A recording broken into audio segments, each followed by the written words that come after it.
Welcome to the Juris Magazine podcast of the Duquesne University School of Law.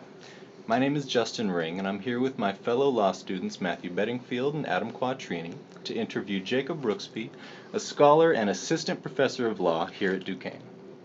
Today we're going to discuss Professor Rooksby's background and path to becoming a law professor at Duquesne, and what makes a successful law student. Thanks everyone for being here. Thank you, Justin. Thank you. It's good to be here.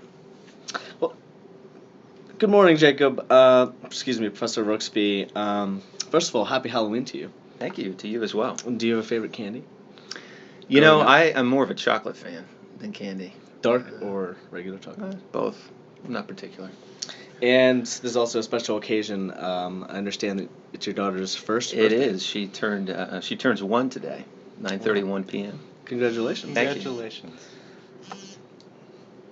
I want to start with some background information just to get to know you a little bit. Where are you from? So I grew up in Indianapolis. Went to high school in Indianapolis, and then moved out to Virginia for college, and stayed there for college and law school, and then practice. Okay. And do you have any siblings? I do. I have a brother and a sister, both older, who live back in Indianapolis. You said you went to Virginia to get your undergrad. Where did you go to your undergrad? I went to William & Mary in Williamsburg. And what was your concentration? I majored. I started out as a government major, and then I added a Hispanic Studies major, Spanish major. So is that something you initially wanted to do, go into government? Well, I thought I wanted to go into law, and everyone had said, be a political science, government major, history major, something like that. So I did that. I was a first-generation lawyer, so I didn't know exactly how to carve the path to law school. So government major seemed like a good way to do it. But then I studied abroad in my junior year, and I went to Spain, spent a semester, and then I had taken a bunch of Spanish classes. I was planning to minor in it, and based on some influence of some great professors I had, they encouraged me to do a double major, and that's ended up being what I did. So you were double major government and Spanish. Right. So did you know going into undergrad that you wanted to go to law school?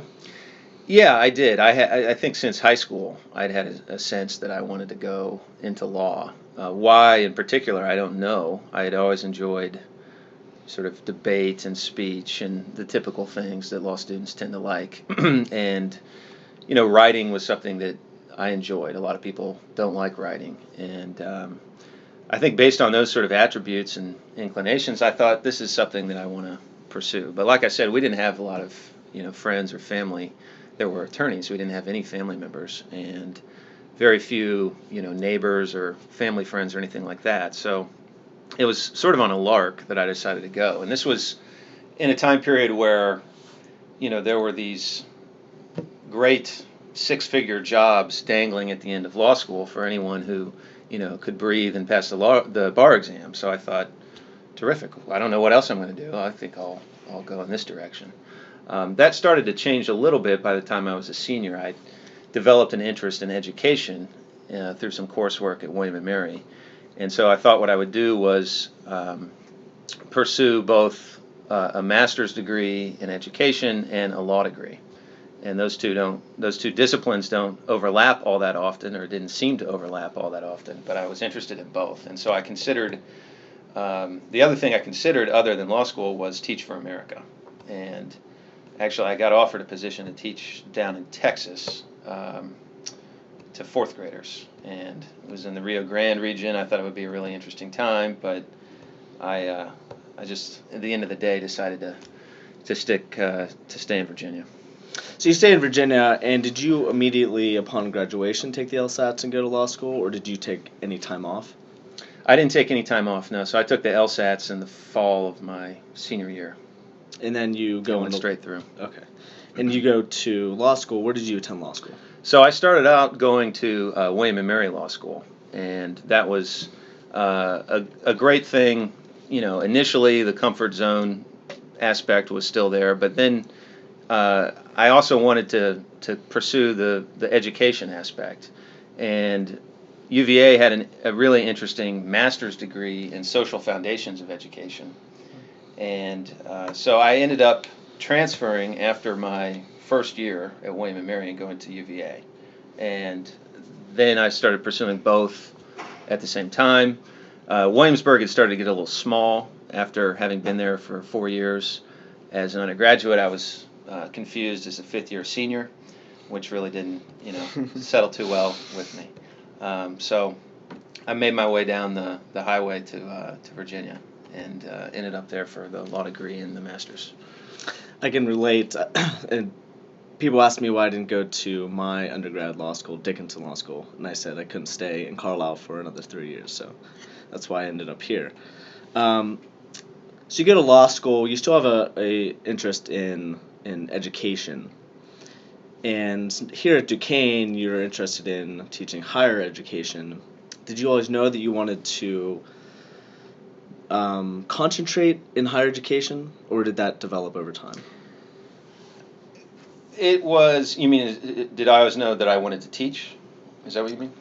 Yes, and in particularly higher education as opposed to, middle school or high school. Yeah, actually, it was an experience at William & Mary Law School in torts class where I had Trotter Hardy for torts, and he taught torts and intellectual property law, and I thought, this is what I want to do. He was a great professor, interesting guy. Turns out he had practiced law for the very firm I went on to practice with in Richmond, and I think I got the bug in his torts class that I thought, this would be a really fun thing to do for a living. And I'd been interested in teaching on some level, and considered K through 12.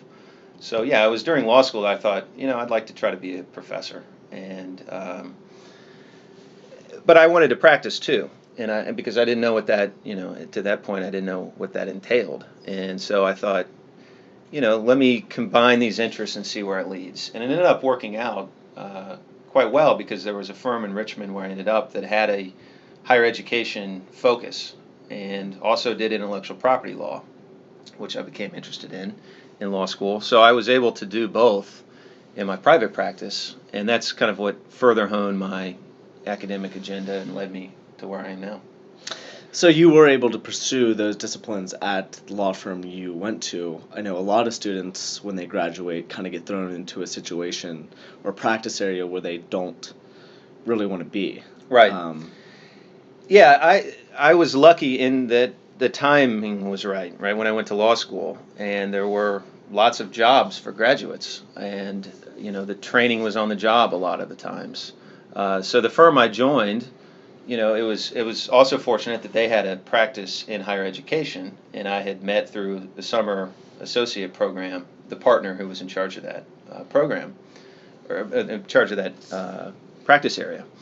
And so it wasn't, the majority of what I did by any stretch. And, I did a lot of general business litigation, but the firm did have a lot of private colleges and universities as clients. And so that was something that I got to be a part of, which was great. But my main day in, day out work involved intellectual property litigation. Sure. Interestingly, obviously going with your interest in higher education and education in general, you pursued a master's degree and a PhD. What led you to want to do that, and do you recommend that, or who would you recommend that to? Sure. I'm a big believer and a big fan of joint programs, because I think they help present the law in context. And at Virginia, the neat thing about doing the joint program was that I was pulled in different directions, often in the same day. All right. Education students see the world very differently than law students. Law students tend to become quite cynical, right, because of the process of law school. And on the other end of the spectrum, education students tend to be very optimistic and, rosy-eyed about the future and about the state of education.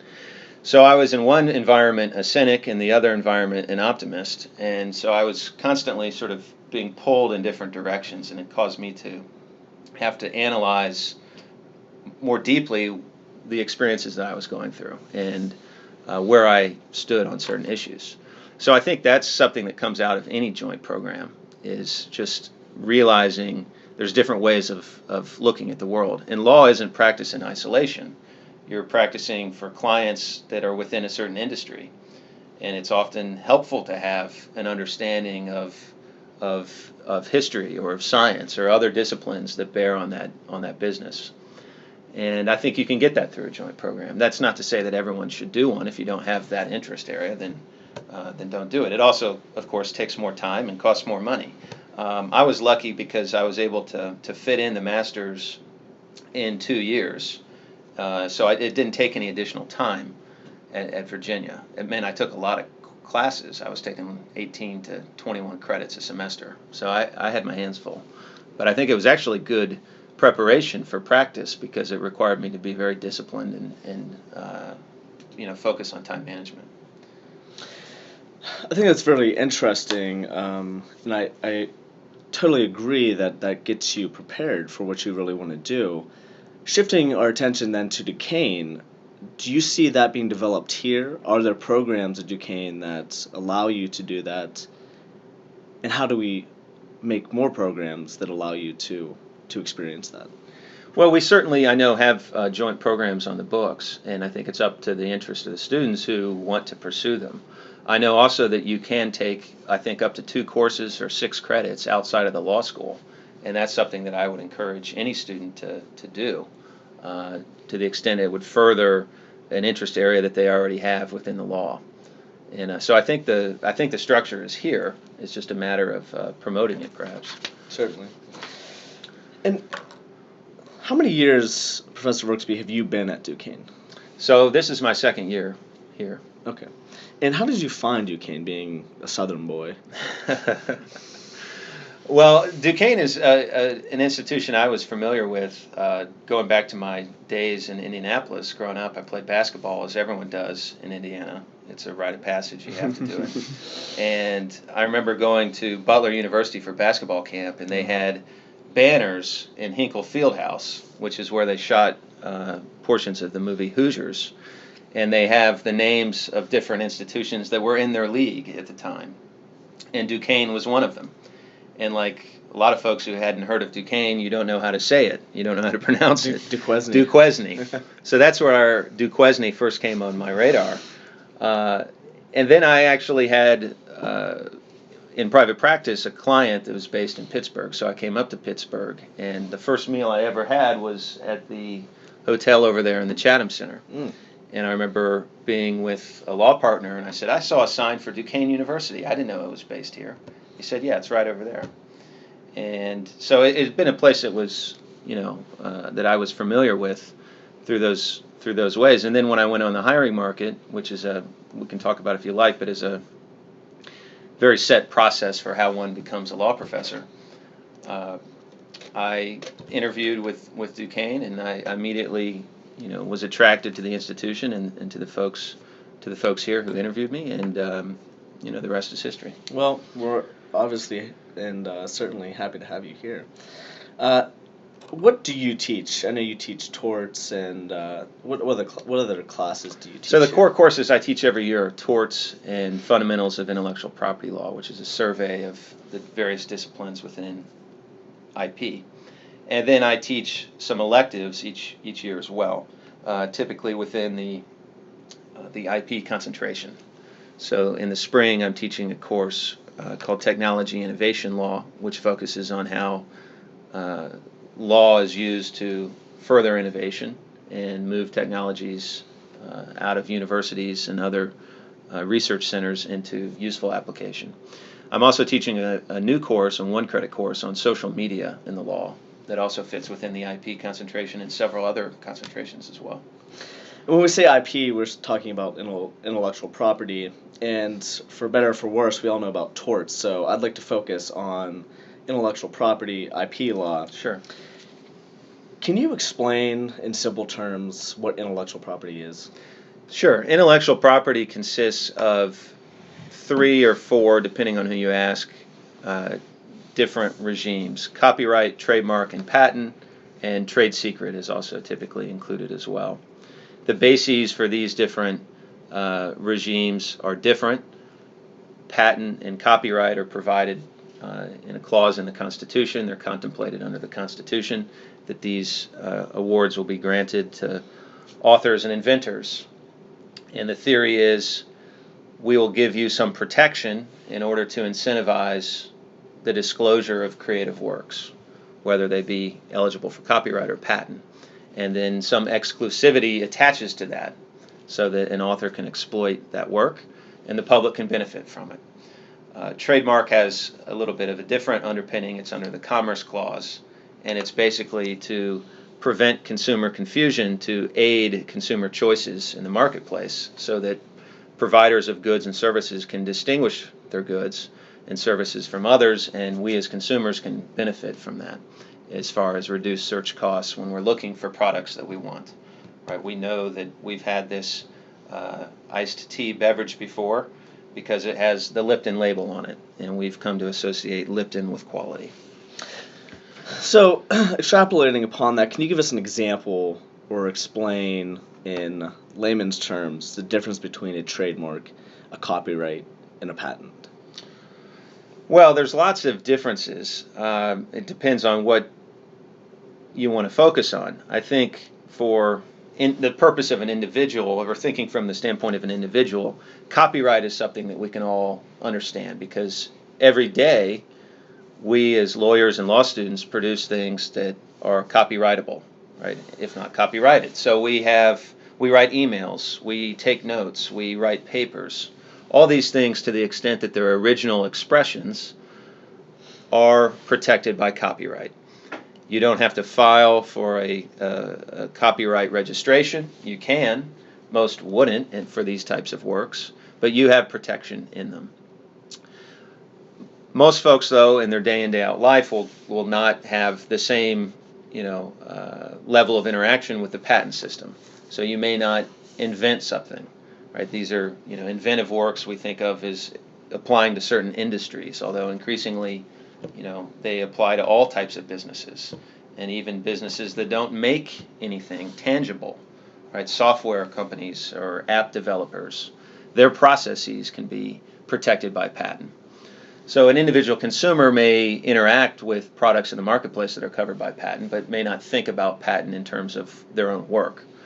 Trademark could come up for even very small businesses, that brand anything, their services even. You have an idea for a company. You have a name for a law firm, right? You have protection based on use of those terms. And it doesn't just have to be a word, right? It could be certain product designs or packaging could be eligible for trademark protection. And you can apply for a registration of whatever it is you're using, but you don't have to. And you can obtain, there are benefits to having registration, but you can have some protection even absent a registration.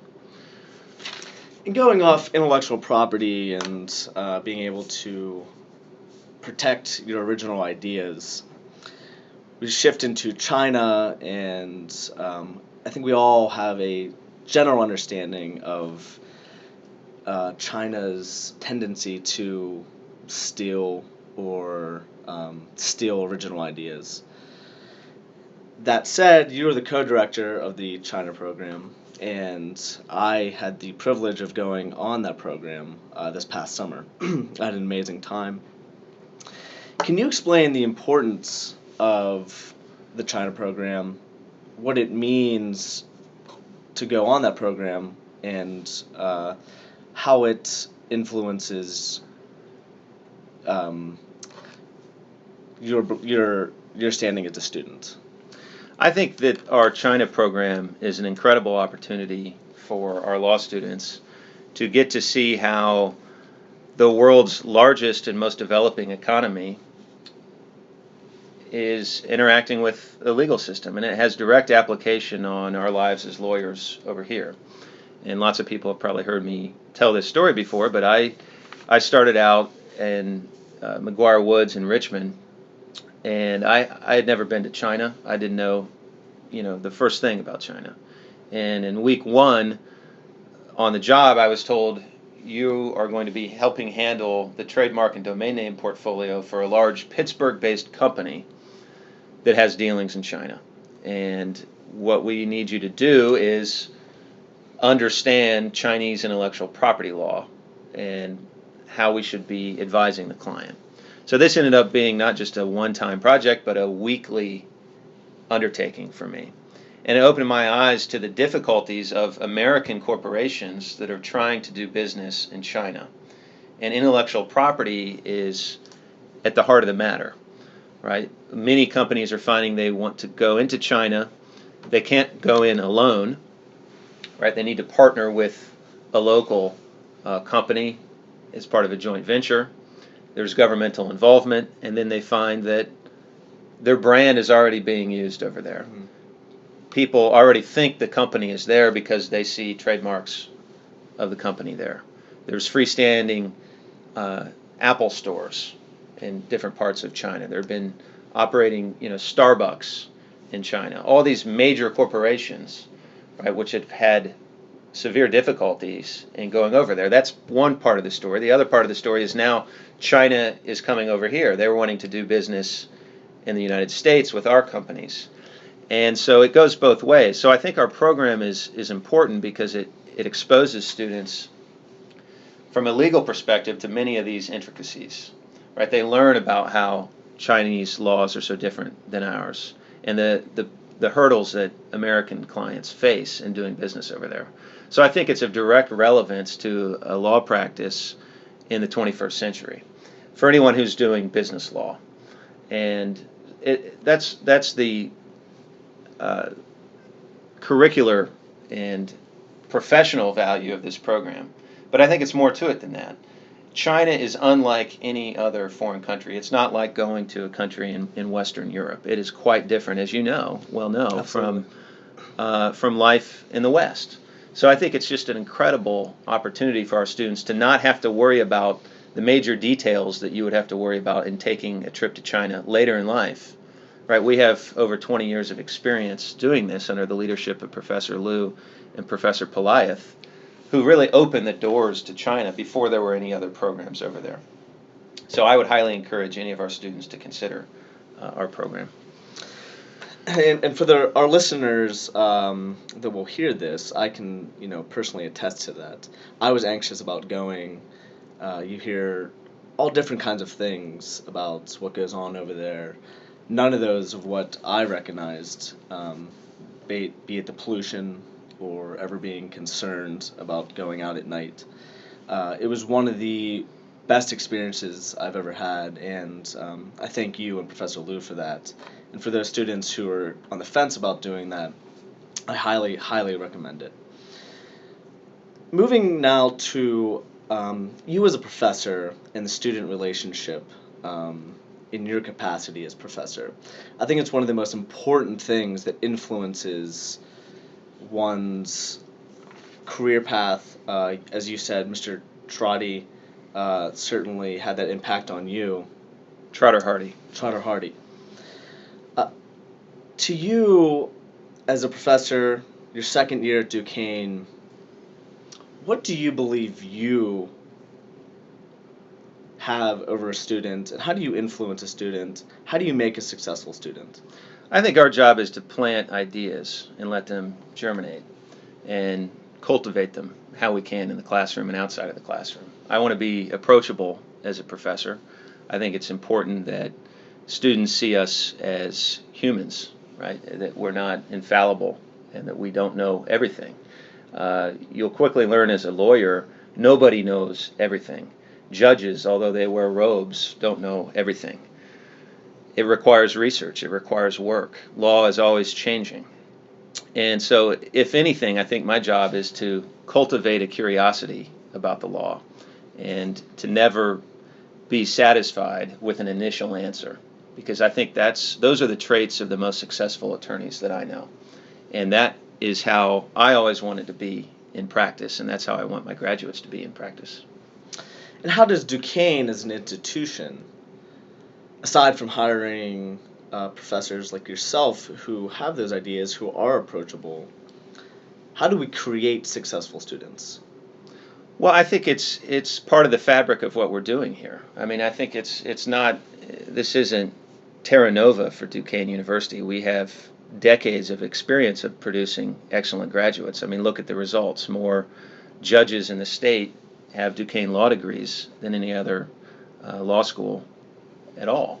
So I think we're doing it already. And I think under the leadership of Dean Gormley, we have the right team in place. I think we have the right facilities in place. And the points of emphasis are correct. I mean, this is an institution that has never shied away from the practice of law. And if you look at the faculty, we all have practice experience. I think that's important. That is not something that is true at a lot of law schools, which would be surprising to people to find out. So I think it's important that we speak from our experience and that we have actual ties to the legal community, that you don't just join a law faculty and then never concern yourself with how law is actually practiced. So I think it's important and incumbent upon us, and I think that we do this, to have ties with our alums, to have ties with the local legal community. And certainly our vantage point here on the Bluff, right in downtown Pittsburgh, only furthers that. Yes, and I certainly think that the new law clinic is a perfect example of that. That's a prime example. That said, would you like to at some point set up an IP clinic? That is in the works, as a matter of fact, for next year. So we're already talking about doing that. Professors, doctrinal faculty are already being involved in many of the clinics. So this is something that we're doing currently and will continue to do more of. So at the beginning of this discussion, you had mentioned that you were coming into the job market at a time when you could get a very competitive salary. You didn't have to search a lot for a job. While that's not exactly the case, things are certainly getting better here in 2013, but there's still a lot of work to be done. The job market's depressed still. I think law schools do a lot to sugarcoat their job placement. In general, can you offer our listeners any optimism? Well, I don't think that I know, I don't have the secret answer, right, as far as is the job market getting better, is it improving or not? I can't tell you that. But it sounds like Duquesne's doing the right things. I think so, and I think that there are certain things that students can do while they're in law school to prepare themselves along the way, right? Network is number one. Nobody got a job just by sending in a resume. You could be the most impressive, most qualified person in the world, but unless you know somebody or you've had a chance to make an in-person impression, you're not likely going to get that job. So I'd encourage our students to start networking early, start in the 1L year. It's easy to get consumed with the coursework and forget about life outside of law school. I think it's absolutely necessary in this economic climate to press the flesh and to go out and meet people and take advantage of the networking events that the law school offers. I think the other thing that I would recommend is simply diligence. It's easy to get overwhelmed with the stats and to say, well, I'm never going to get hired, or I can't make it. You have to be willing to be told no. You have to put yourself in the game. And you talk to anybody on our faculty, we've all been told no a lot. Right? It's a process of maturing. It's a process of going through the job market. You're not always going to get every job you want. That's okay. That's normal. That's life, right? And you have to pick yourself up, dust yourself off, and wake up again with a smile on your face, because the jobs don't go to the people with bad attitudes. And nobody, is looking to nobody's going to come knocking on your door and say, hey, would you like a job today? We are just thinking we need somebody like you. You have to convince them of that, right? You have to sell yourself, and that takes some measure of gumption. It takes some measure of entrepreneurialism. It takes some measure of taking one out of one's comfort zone, perhaps. But I think that's what you have to do in this environment. Absolutely. And going off of that, I think there's a perception that you have to graduate and you have to go to a corporate law firm. You have to make a lot of money. And I think that is the wrong perception, frankly, personally speaking. You went to McGuire Woods, that was a time when you could do that. How do we change that perception that you immediately have to graduate and find that big law firm? Well, I think the perception's in the process of being changed, just based on what initially started as clients saying, we're not going to turn to these large law firms for, for work when we're really paying for training that's going on, right? And we're finding that economies of scale can be achieved for businesses by going to smaller, small and medium-sized firms for legal work. So I think that perception is in the process of being changed. I think, too, that it's no longer held up to be what it once was, a job at a large law firm, as, the only ticket for a law student or the best ticket for a graduating law student. It's not to denigrate those positions. They're excellent positions, and one learns a lot by practicing in a large law firm. But one can also have an equally rich and meaningful career as a solo practitioner or in a small firm or as in-house counsel. And a lot of companies now are finding that it's more economical to hire recent graduates into their own legal departments, where they can train them there, where they won't have to use outside counsel as much. And so I think all of these career choices, it's healthy that this is now part of the discussion, that it doesn't just have to be a corporate job with a large law firm doing mergers and acquisitions. Certainly, and to be fair, obviously, law school is very expensive. We all have a lot of debt, and, coming out of law school, that's very attractive to make that money. I think there's a whole nother conversation, especially with your interest in higher education, Yeah. of how we lower those costs and make the smaller firm more attractive. Absolutely. And I would just say that you'd be surprised. I mean, lots of folks still have debt from law school who have, great jobs that they enjoy. I know the dean from Pitt, said somewhere the other day that he still has law school debt. President Barack Obama had law school debt before he became United States Senator. So it's, debt is I think, unfortunately now a fact of life for the high cost of education. And this is, to end this, we had a lot of detailed questions. I don't want to put you on the spot, Professor Rooksby, but what do you define as success? So, wow, that's a broad question. I think I define success as a happy family, home life. I think it starts there. And being able to say to yourself and to others, I am making a difference in this world. I'm doing what I would like to do, and I'm helping others. And that can take any number of forms. To me, that's probably as close to success as one can get. That's wonderful. Well, I appreciate you taking the time today and enlightening us, and best of luck to you and your future studies. My pleasure. I've enjoyed our conversation. Thank you. Thanks. Thank you both, and thanks everyone for listening. We hope you learned something. That's great. Yeah, it was really good.